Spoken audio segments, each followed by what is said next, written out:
আজ থেকে প্রায় বছর 20 আগের ঘটনা। দক্ষিণ দিনাজপুরের এক প্রত্যন্ত গ্রাম বেনিপুর।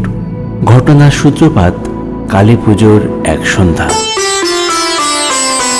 গ্রামের বুকে সন্ধ্যা নেমে আসতেই বাড়ির উঠোনে বারান্দায় সারি সারি মাটির প্রদীপ ও মোমবাতি জ্বালাতে ব্যস্ত গ্রামের সকল আবাল বৃদ্ধ বনিতা।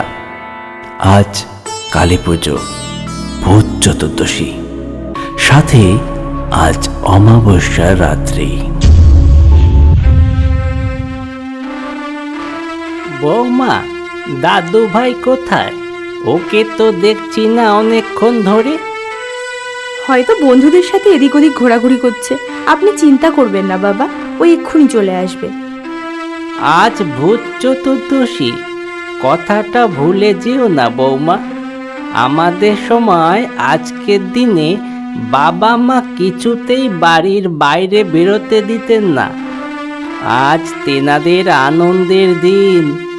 সন্ধ্যার অন্ধকার পৃথিবীর বুকে নেমে আসতেই তেনারা বেরিয়ে পড়েন।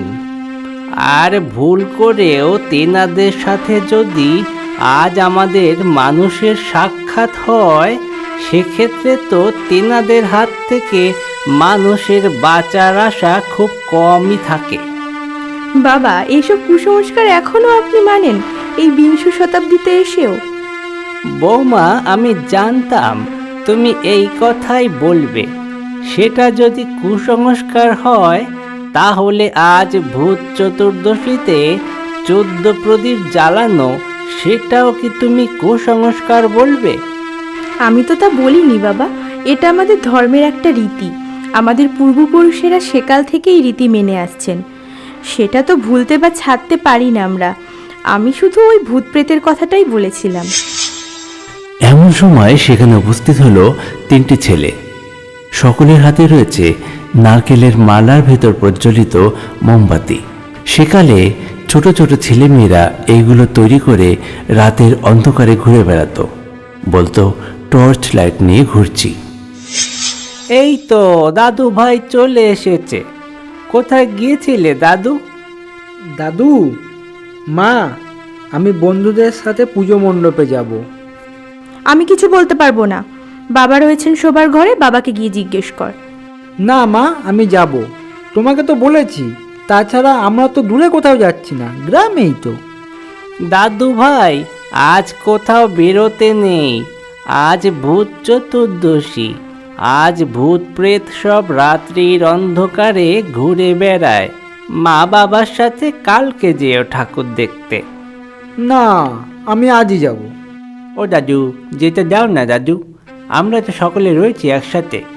ও কাকিমা, ভয় নেই গো, সবাই একসাথে থাকবো আমরা, আর তাড়াতাড়ি ফিরে আসবো।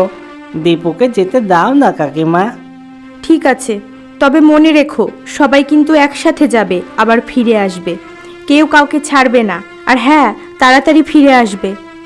মায়ের কাছে অনুমতি পেয়ে 3 বন্ধু যেন আনন্দে আত্মহারা। তারা সকলেই ঠাকুর দেখার উদ্দেশ্যে চলতে লাগলো। তুমি ওদের যেতে দিলে বৌমা? কি করব বাবা, আমি না বললে কি ওরা শুনবে? তাছাড়া গ্রামের পুজো, বাচ্চারা কি আর বাড়িতে চুপ করে বসে থাকতে চায়? আপনি অযথা চিন্তা করছেন। দীপু তো একা নেই, ওর সাথে ওর বন্ধুরা আছে, ভয় নেই।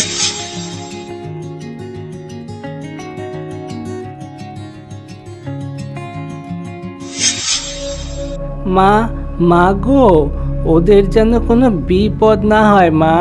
ওদের তুমি রক্ষা করো, রক্ষা করো। দীপু, ভোলা ও রবি 3 বন্ধু রাত্রির অন্ধকার ভেদ করে একের পর এক গ্রামের বাড়িঘর ছেড়ে হাতে জ্বলন্ত মোমবাতি ও নারকেলের মালা দিয়ে তৈরি টর্চ লাইট নিয়ে এগিয়ে চলেছে। কই গো, শুনছো? শুনছি, বলো। বলছি যে তোমার ছেলে তাদের বন্ধুর সাথে গ্রামের পুজো মণ্ডপে গেল। কি? তোমার কি মাথা খারাপ হয়েছে? জানো না আজ ভূত চতুর্দশী? আজকে রাত্রিকালে তুমি কেন যেতে দিলে ওদের? আজ বাড়ির থেকে বেরোনো কতটা বিপজ্জনক সেটা তো তুমি জানো। তোমাকে তো আমি আগেও বলেছি। সমস্ত কিছু জেনেও তুমি কেন যেতে দিলে ওদের? আমি না করলেই সে কি শুনবে? তাছাড়া সে তো একা যায়নি, তার দুই বন্ধুও আছে সাথে। সে 2-4 জন থাকাটা বড় ব্যাপার নয়। আজ রাত্রিতে ঘরের থেকে বেরোনোই উচিত না। তাছাড়া ওরা তো বাচ্চা, এতটুকু সেন্স নেই তোমার? একবার অন্তত তুমি আমাকে জানাতে পারতে, আমি তো ঘরেই ছিলাম। কেন, বাবা তো জানেন, বাবা তো বাইরেই রয়েছেন। সত্যি তোমার হঠকারিতা দেখে আমি অবাক হয়ে যাচ্ছি। কোথায় বাবা? বাবা, বাবা, বাবা, তুমি জানো আজ ভূত চতুর্দশী, তার মধ্যে অমাবস্যা। তুমি তো ওদের নিষেধ করতে পারতে। বাবা নিষেধ করেছিলেন, আমিই যেতে বলেছি। ভালো করেছো। এবার কিছু একটা হলে আমাকে যেন বলতে এসো না। আমি বলছি কি, যখন চলেই গিয়েছে তখন আর বৃথা চিৎকার চেঁচামেচি করে কি লাভ? বরং আমি এগিয়ে যাই। তুমি যাবে মানে? এই বয়সে তুমি এই একা একা কোথায় যাবে অন্ধকারে? ও আমি ঠিক চলে যাব, ভয় নেই। আমি আসছি, দেখি কত দূর গেল ওরা।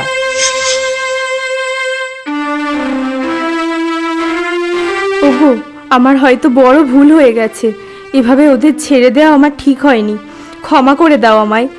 আর ন্যাকামো করে লাভ নেই। বয়স্ক মানুষটা এই অন্ধকারে একা একা বেরিয়েছে। আমরা কি চুপ করে ঘরে বসে থাকবো? চলো, আমাদেরকেও যেতে হবে। ঠিক বলেছো তুমি, চলো।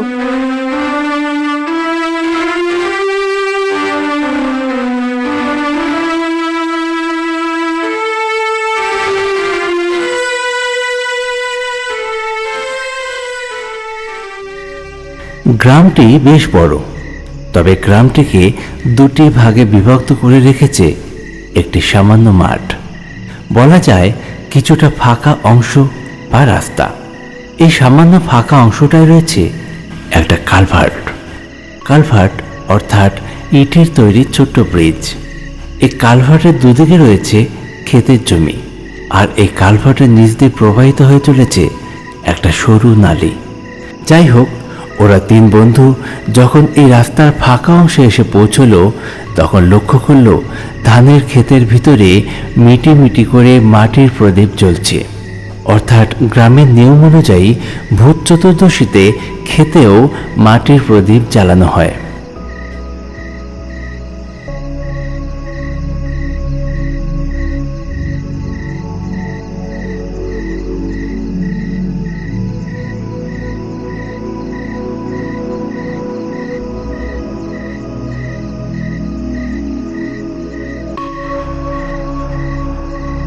পথ চলতে চলতে হঠাৎ দীপুর জ্বলন্ত মোমবাতিটি নিভে গেল। আরে, আমার যে মোমবাতি নিভে গেল। দেশলাই আছে তোদের কাছে? দে তো। দেশলাই? আমার কাছে তো দেশলাই নেই। ভোলার কাছে আছে মনে হয়। না, আমার কাছে তো নেই। দেশলাই সাথে নেওয়ার কথা আমার একদম মনেই নেই রে। আমার মোমবাতি থেকে জ্বালিয়ে নে না। তোদের যে এত মন ভোলা, আগে জানতাম না। অন্তত সাথে করে দেশলাইটা তো নিবি নাকি? ওহো, যা, আমারটাও নিভে গেল। দূর, কেমন করে হাঁটিস? তোর শরীরের হাওয়া লেগেই আমারটা নিভেছে। একটু আস্তে আস্তে হাঁটবি তো। যা বাবা, আমি তো আস্তে আস্তেই এলাম। আমারটাই কিন্তু শেষ ভরসা। দুজনেই জ্বালিয়ে নিয়ে খুব সাবধানে। আমারটা নিভে গেলে কিন্তু বিপদ। অন্ধকারে যেতে হবে আমাদের। এইবার দীপু ও ভোলা রবির দিকে খুব সাবধানে এগোতে লাগলো। কিন্তু অদ্ভুতভাবে রবির কাছে না পৌঁছতেই রবির মোমবাতিটিও নিভে গেল। এবার 3 জনেই কিছুক্ষণের জন্য নিশ্চুপ হয়ে গেল। ঘটঘটে অন্ধকার চতুর্দিকে। সকলেই ক্ষেতের দিকে চাইল। দেখলো ক্ষেতে যে প্রদীপগুলো জ্বলছিল সেগুলোও নিভে গেছে। এবার 3 বন্ধু একটু হলেও ভয় পেতে লাগলো।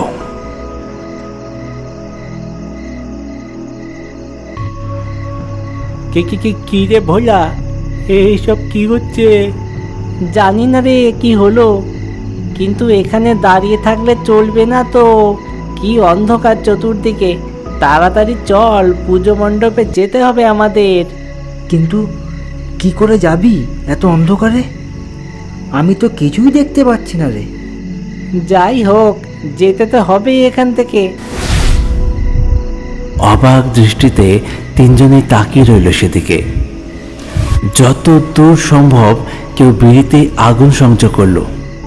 বিড়ির সে মৃদু আলো রশ্মিতে তারা যতটা সম্ভব দেখতে পেল কেউ একজন সাদা পোশাক পরে সে কালভার্টের ওপর বসে আছে। কিরে ভোলা, ব্যাপারটা কিন্তু আমার খুব একটা ভালো ঠেকছে না। তাহলে আমার দাদুর কথাই কি সত্যি? আজ ভূত চতুর্দশী কিন্তু। ওরে বাবা, এই চল চল, এখান থেকে পালিয়ে চল বাড়ির পথে। দীপু, দীপু। কিরে, এ তো আমার দাদুর কণ্ঠস্বর। দাদু ভাই, তোমরা পুজো মণ্ডপে যাবে না? এসো, কোনো ভয় নেই, আমি চলে এসেছি তো, আমি তোমাদের নিয়ে যাব। এইবার তিন বন্ধু একটু চনমনে হয়ে উঠল। সাহসিকতার সাথে তিনজনেই এগিয়ে চলল কালভার্টের উপরের দিকে। কিন্তু দাদু, তুমি কখন এলে? কোন পথেই এলে? আমরা তো তোমায় দেখতে পেলাম না। আমি মাঠের রাস্তা হয়ে এসেছি, এসো তোমরা তাড়াতাড়ি, কোনো ভয় নেই। দাদু, তুমি আবারও লুকিয়ে লুকিয়ে বিড়ি খেতে শুরু করেছো? মা তোমাকে কতবার নিষেধ করেছে?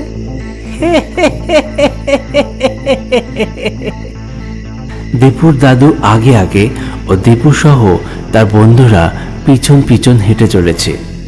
তারা তিন বন্ধু আপ্রাণ চেষ্টা করছে দীপুর দাদুর সঙ্গ নিতে, কিন্তু কিছুতেই পেরে উঠছে না। বাধ্য হয়ে এবার দীপু বলে উঠল, একটু দাঁড়াও না, তুমি এত জোরে জোরে হাঁটছো যে তোমার সাথই ধরতে পারছি না আমরা। তাছাড়া আমাদের মোমবাতিগুলোও জ্বালিয়ে দাও, অন্ধকারে কিছুই দেখতে পাচ্ছি না। আমার কাছে দেশলাইয়ের কাঠি শেষ, একটাই ছিল। কথা না বলে তাড়াতাড়ি এগিয়ে এসো তোমরা আমার পিছু পিছু। দীপু আর কিছুই বলতে পারল না। চুপচাপ তিন বন্ধুই এগিয়ে চলল দাদুর পিছন পিছন।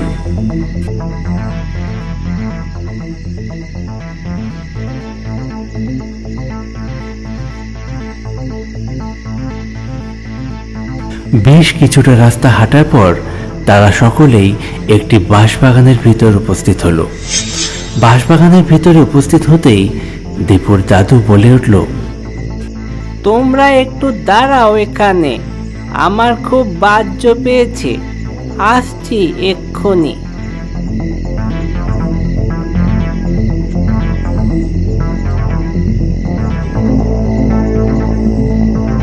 তিন বন্ধু নিশ্চুপ হয়ে দাঁড়িয়ে রইল অন্ধকারে। প্রায় 10 থেকে 15 মিনিট পেরিয়ে গেছে, দীপুর দাদু এখনো বেরোলো না সে বাঁশবাগানের ভিতর থেকে। এবার দীপু ডেকে উঠল, দাদু, ও দাদু, দাদু কোথায় তুমি?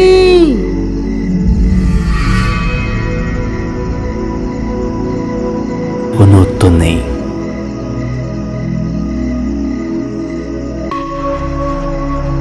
দাদু, ও দাদু।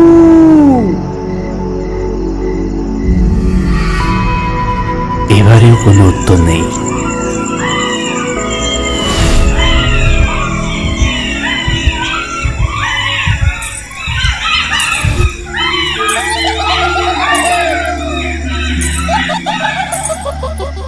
এবার একটা ঝুমঝুম শব্দ ভেসে আসতে লাগলো তিন বন্ধুর কানে।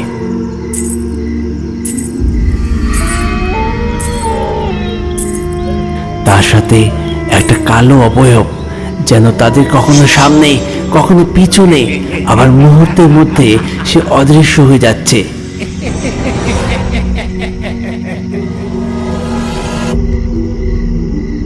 এক এক করে এবার একাধিক অবয়ব বাস ছাড় থেকে যেন বেরিয়ে আসছে তাদের সামনে এবং ক্ষণিকের জন্য দেখা দিয়ে আবার অদৃশ্য হয়ে যাচ্ছে।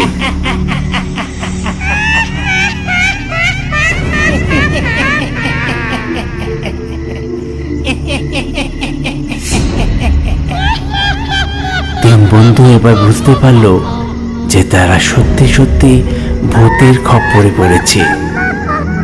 তিন বন্ধুর হাত থেকেই ভয়ে নারকেলের মালাগুলো মাটিতে পড়ে গেল। ভয়ে তারা থরথর করে কাঁপতে লাগলো। ভোলা ভয়ে ভয়ে দীপুকে বলে উঠল, ওরে বাবা রে, আজকে গেছি রে। এ দীপু, তোর দাদু কোথায় গেল? তোর দাদুকে একবার ডাক, আমরা যে ভূতের খপ্পরে পড়েছি রে। ডাক দীপু, ডাক দাদুকে ডাক। দাদু, দাদু তুমি কোথায়? আমাদের যে বড় বিপদ, আমাদের বাঁচাও।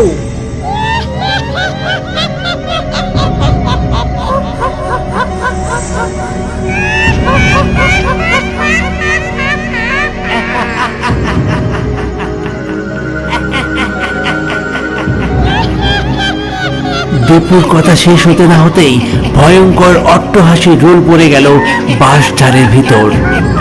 সেই অবয়বগুলো হেসেই চলেছে। ঠিক এমন সময় দীপুর দাদুর কণ্ঠস্বর শোনা গেল, দাদু ভাই, আমি চলে এসেছি, কোনো ভয় নেই। এই তো আমি চলে এসেছি। এবার দীপু সহ তার দুই বন্ধু লক্ষ্য করলো তাদের সামনে কিছুটা দূরে দীপুর দাদু দাঁড়িয়ে আছে একটা বাঁশঝাড়ের আড়ালে।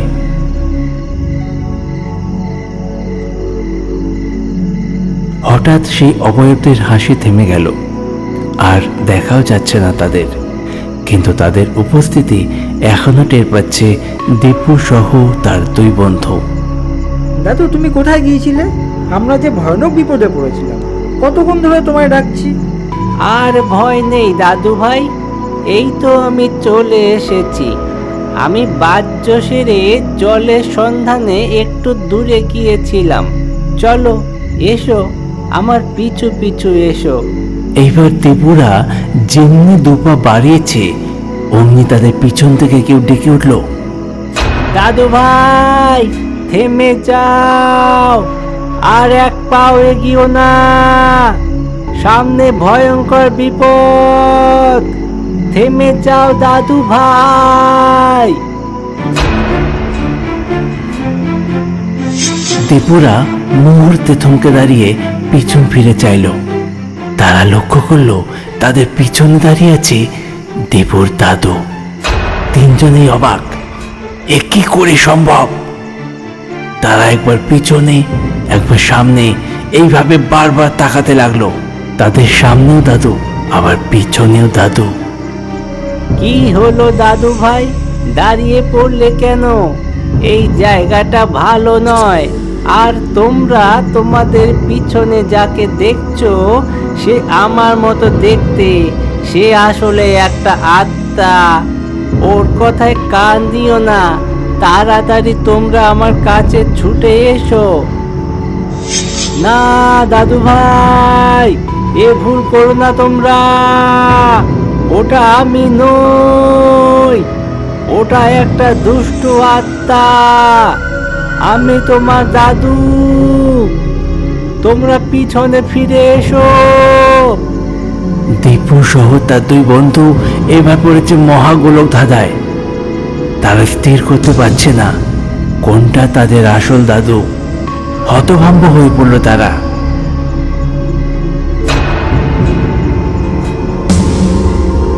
দাদু ভাই, আর দেরি করো না তোমরা। এই বাঁশঝাড় ভূতুরের স্থান, এখানে থাকা নিরাপদ নয়। তাড়াতাড়ি এসো, নিশ্চয় তোমাদের শরীরে ভূতুরে হাওয়া লেগেছে। এসো এসো। দাদু ভাই, দাদু ভাই, যেও না, ওটা আমি না, ওটাই দুষ্ট কোনো আত্মা। যেও না দাদু ভাই, আমার কথা শোনো তোমরা। কিন্তু না, দীপু আর তার দুই বন্ধু ভোলা ও রবি এক পা দুপা করে সামনের দাদুর দিকে এগিয়ে যেতে লাগলো। দাদু ভাই, দাদু ভাই, যেও না, যেও না দাদু ভাই। কিন্তু কে শোনে কার কথা? তিন বন্ধু তবুও সামনের দিকেই এগোতে লাগলো। এবার দুই দাদুর চোখাচোখি হতেই পিছনের দাদু সামনের দাদুর চোখে দেখল চোখে আগুন জ্বলছে। দাদু ভাই, দাদু ভাই, দাদু ভাই, ভোলা, রবি, আর সামনে এগিও না তোমরা, ওটা আমি নই, ওখানে গেলেই তোমাদের মৃত্যু অবধারিত। দাদু ভাই! আর কিছুটা দূরত্বের ব্যবধান, সামনে দাদুর কাছে তিন বন্ধু পৌঁছে যাবে এমন সময় পিছন থেকে জোরে চিৎকার করে ডেকে উঠল, দীপু, বাবা, আর এক পাও সামনে এগোস না, ওটা তোর দাদু নয়। মায়ের কণ্ঠস্বর শুনতে পেয়েই দীপু সহ দীপুর দুই বন্ধু থমকে দাঁড়িয়ে পড়ল। পিছনে ফিরে চেয়ে দেখে দীপুর মা বাবা এসছেন। এইবার দীপু নিশ্চিত হলো যে এতক্ষণ যাকে দাদু ভেবে পিছন পিছন এত দূর এসছে সে আসলে তার দাদু নয়। দীপু, চলে এসো বাবা, উনি তোমার দাদু নন, আমরা তোমার বাবা মা। এই যে তোমার দাদু আমাদের সাথে। দীপুর দাদুর বেশি যে প্রেতাত্মা এতক্ষণ ছিল সে এবার নিজের আসল রূপ ধারণ করলো। কি ভয়ঙ্কর তার চেহারা, দুই চোখ দিয়ে যেন আগুনের লেলিহান শিখা দাউ দাউ করে জ্বলছে। বিকট অট্টহাসি হাসতে হাসতে সে প্রেত বলে উঠল,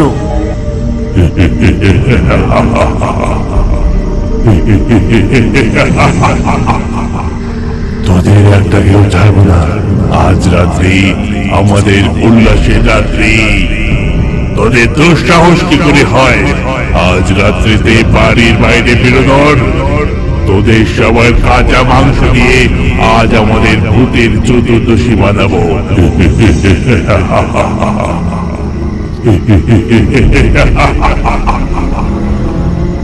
বিকট শব্দে হাসতে হাসতে দীপুদের দিকে এগিয়ে আসতে লাগলো। সঙ্গে সঙ্গে আবারও একাধিক কালো অবয়ব চতুর্দিকে দেখা গেল। দীপু ও তার দুই বন্ধু এবার ঊর্ধ্বশ্বাসে তার বাবা মা দাদুর দিকে দৌড়তে লাগলো এবং তাদের পিছন পিছন সেই অবয়বগুলো ছুটতে লাগলো।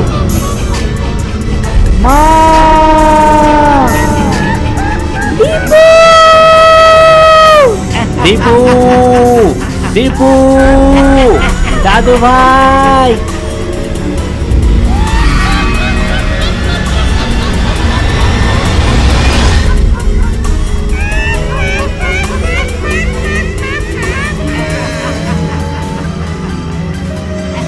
বাবা,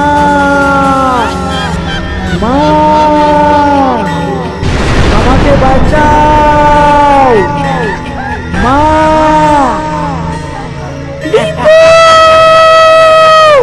দীপু, দীপু, দাদু ভাই!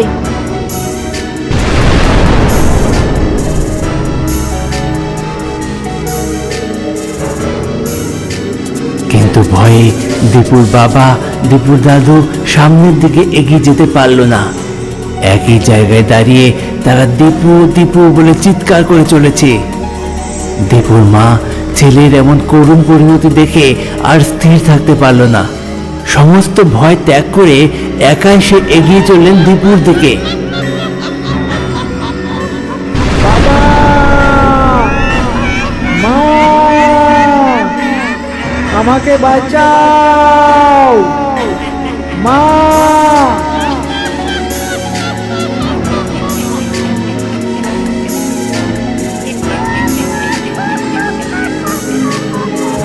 দীপু শূন্যতে ভাসছে আর মা মা বলে চিৎকার করছে। দীপুর দাদুর বেশে যে প্রেত এতক্ষণ ছিল সে এবার হাতে একটা ধারালো বাঁশের বর্ষা নিয়ে দীপুর কাছে এগিয়ে এলো। সেই বাঁশের ফলা দীপুকে বিদ্ধ করার জন্য উদ্যত হলো। বাকি প্রেতরা উল্লাসে চিৎকার করে চলেছে। মুহূর্তের ব্যবধান যে বাঁশের ফলা দীপুর পেটে বিদ্ধ করবে এমন সময় দীপুর মা সেখানে পৌঁছলো। তার হাতে একটি বহু পুরনো তাবিজ, যেটা তাকে দীপুর দাদু দিয়েছিল অনেক দিন আগে। সেই তাবিজ সহ তার হাত উঁচু করে ধরতেই মুহূর্তের মধ্যে সব প্রেতগুলো গায়েব হয়ে গেল এবং দীপু মাটিতে পড়ে গেল। মা!